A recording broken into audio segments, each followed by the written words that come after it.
Miss হবে না আপনার পছন্দের টিভি শো। দেখুন জি5 অ্যাপে একদম ফ্রি। কি হয়েছে অনিকেতা? না না তেমন কিছু হয়নি। কিছু না বললেই হলো? দাদা, ওর পায়ে চোট লেগেছে, একটু আগে খুঁড়িয়েও হাঁটছিল। জিজ্ঞেস করছি কি করে হলো, কিছুতেই বলছে না।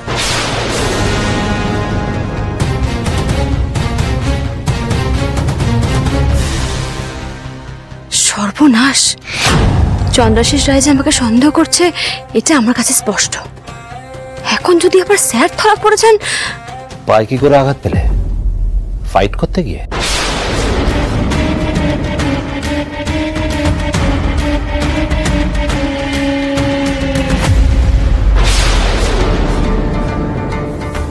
হ্যাঁ ঠিকই ধরেছেন, ফাইট করতে গিয়ে তো চোটটা লাগলো।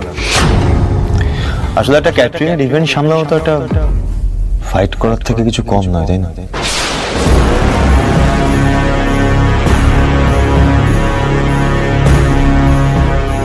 মানে আস্ক বৃন্দা, শি নোজ।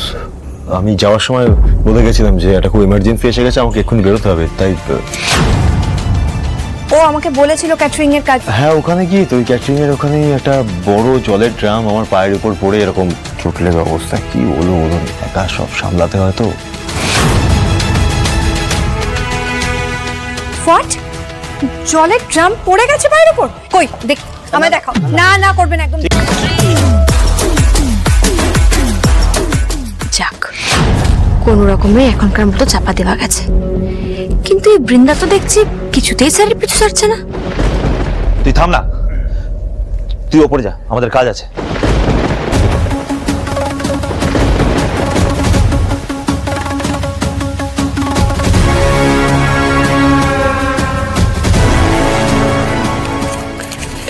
আপনি যেরকম বলেছিলেন 35 থেকে 45 বয়সী যে যে গেস্টরা সেদিন এসেছিলেন তার লিস্ট আমি তৈরি করেছি।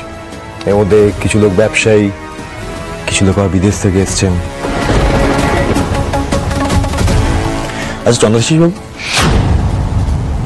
জিজ্ঞেস করছি আর কি, আপনার স্ত্রী বর্ণমালা উনিও তো বিদেশেই থাকতেন তাই না? মানে এই বিদেশ বিদেশ আবার কোনো কানেকশন তৈরি হয়নি তো, তাই জাস্ট এমনি বললাম।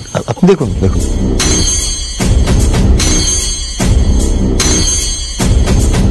আমার শুধু একটা জিনিস নিয়ে এখন টেনশন হচ্ছে যে আমার বানানো নকল লিস্টের লোকগুলোর মধ্যে কেউ আবার বিপদে না পড়ে। স্যার আপনি দয়া করে এখান থেকে চলে যান স্যার, দয়া করে চলে যান। আপনি বলুন না, আপনি মানে আমি কি করলে আপনি এখান থেকে চলে যাবেন, আমি সেটাই করব। আপনি কেন বুঝতে পারছেন না স্যার? আমার মন বলছে ওই চন্দ্রাশিস রায় আমাদের দুজনকেই সন্দেহ করছে।